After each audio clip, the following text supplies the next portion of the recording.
Halo, nama saya Diki Ahmad. Profesi saya sebagai event organizer. Itu pekerjaan saya yang cukup memakan energi karena jamnya itu tidak terbatas. Kira-kira 1,5 tahun yang lalu, ya kurang lebih 1,5 tahun yang lalu, saya divonis sama dokter mengidap penyakit ginjal, gagal ginjal. Pada saat itu saya sangat terpukul sekali karena pada dasarnya saya itu orang yang sangat aktif.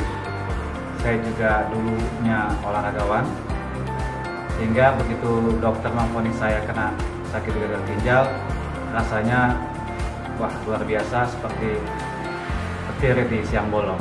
Ketika saya menderita penyakit gagal ginjal, dokter menyarankan kepada saya untuk segera dilakukan cuci darah.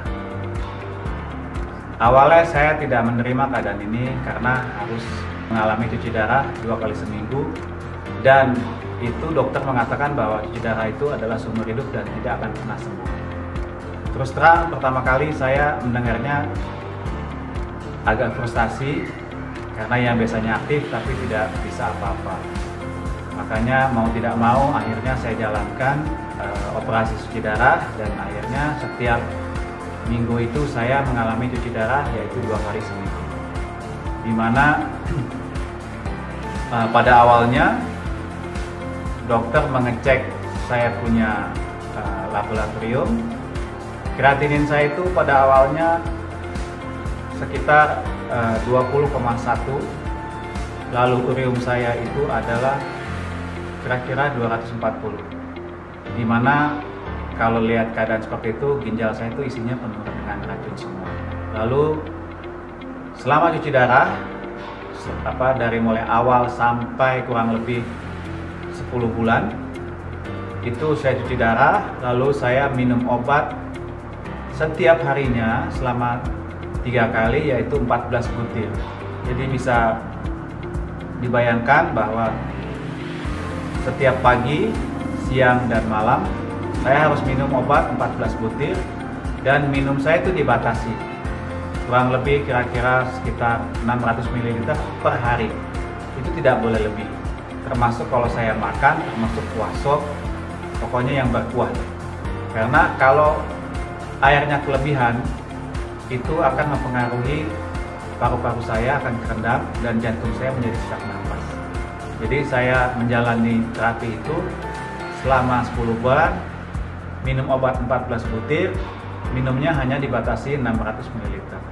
Nah, setelah 10 bulan, akhirnya saya dikunjungi sama saudara saya yang seorang dokter.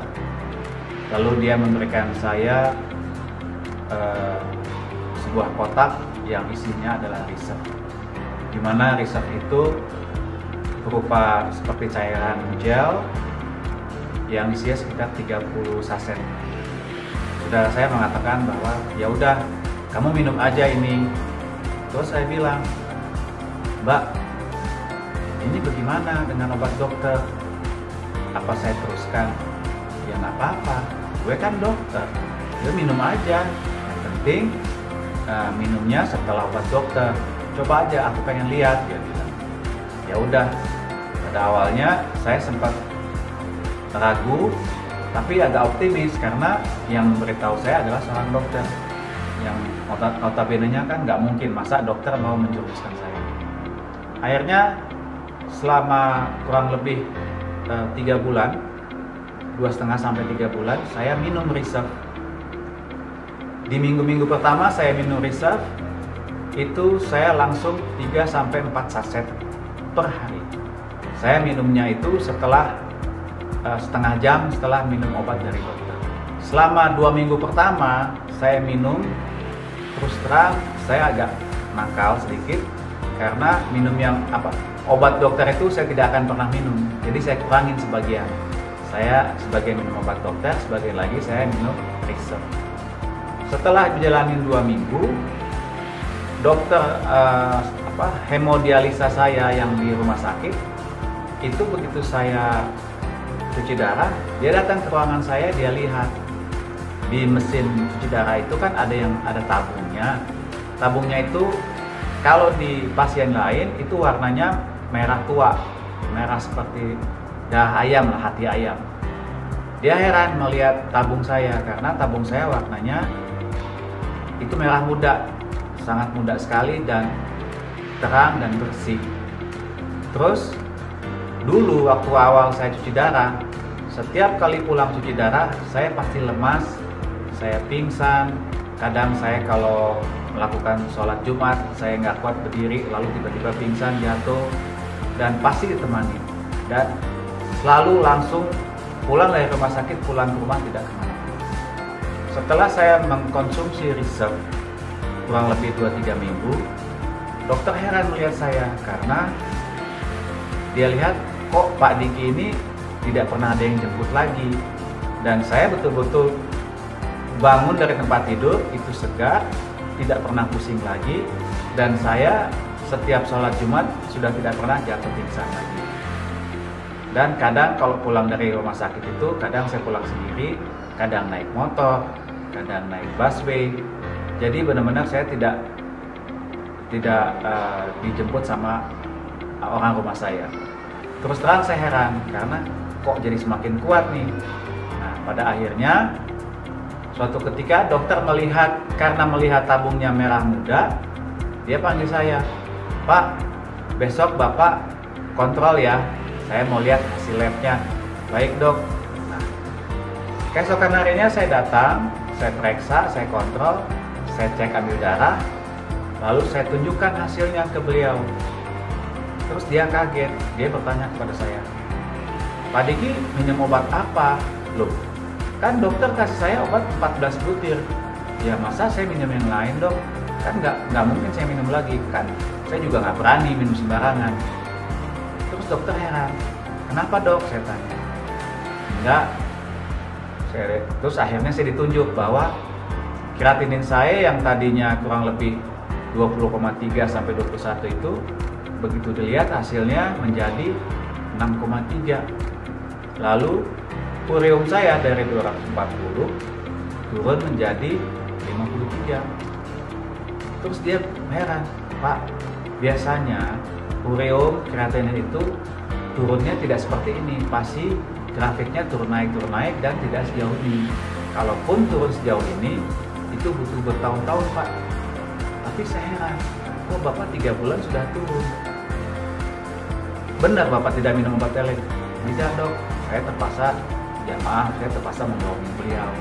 Karena pernah sekali waktu saya minum resep, ketahuan sama beliau diambil. Dia marah karena, Pak ini kan tidak ada BP POM-nya, sementara di resep itu BP POM-nya kan ada di bagian bawah dan dia tidak melihat." Setelah dia lihat itu, keesokan harinya atau 2-3 minggu setelah itu, dia melihatin saya, tapi dia nggak berani bertanya langsung khasiat dari resep itu. Akhirnya dia bilang gini, "Ya udah Pak Diki, kalau lihat kondisi seperti ini, kondisi ginjal Bapak sekarang udah naik, yang tadinya awalnya 10%, sekarang menjadi 50%. Lalu kreatinin dan ureumnya itu turunnya jauh sekali. Kalau lihat dari tren seperti ini, saya akan lihat 3 bulan, 6 bulan ke depan. Kalau Bapak ini turun terus sampai kembali seperti manusia normal, Bapak kemungkinan besar cuci darahnya berhenti." Dalam hati saya, wah alhamdulillah nih, kalau sampai resep ini betul-betul bisa membuat cuci darah saya berhenti, nantinya gagal ginjal saya sembuh. Iya, dulu pada awalnya waktu saya divonis gagal ginjal itu, wajah saya tidak seperti sekarang yang saudara saya bilang muka kamu lebih segar, lebih fresh. Saya dulu pucat, hitam, lemes, layu, apalagi saya minumnya nggak boleh lebih dari 600 ml. Terus terang setelah saya mengkonsumsi resep selama 3 bulan itu, selain kreatinin dan ureum saya mendekati manusia normal, minum saya yang dulunya hanya 600 ml per hari, sekarang menjadi 1500 ml per hari. Lalu setelah melihat kondisi saya lebih membaik, obat yang tadinya saya minum sekitar 14 butir, sama dokter dikurangin sekarang menjadi 3-4 butir. hampir per hari, dan itu hanya 3 kali 1, bukan 3 kali 3 lagi. Jadi terus terang, dengan saya mengkonsumsi Reserve ini amat sangat membantu keadaan ginjal saya. Jadi bagi bapak-bapak atau ibu-ibu yang menderita penyakit gagal ginjal sama seperti saya hanya mau membagi cerita, gunakanlah Reserve ini dengan baik. Dan harus sabar, dan tetap harus punya semangat. Karena biar bagaimanapun kita manusia tetap yang namanya usaha itu harus ada. Jadi setelah saya mengkonsumsi itu 3 bulan secara rutin, teratur, sabar, dan hasilnya ya saya sekarang pulang beres cuci darah itu tidak langsung pulang. Yang pasti saya bertemu dengan teman-teman saya atau berjumpa dengan calon klien saya untuk saya sharing berbagi cerita mengenai kondisi gagal ginjal saya sekarang. Dan terus terang, setelah saya bercerita begini dengan mereka langsung berpikir, wah berarti gagal ginjal aja sembuh, apalagi penyakit yang lain. Jadi terima kasih Reserve, terima kasih Junes.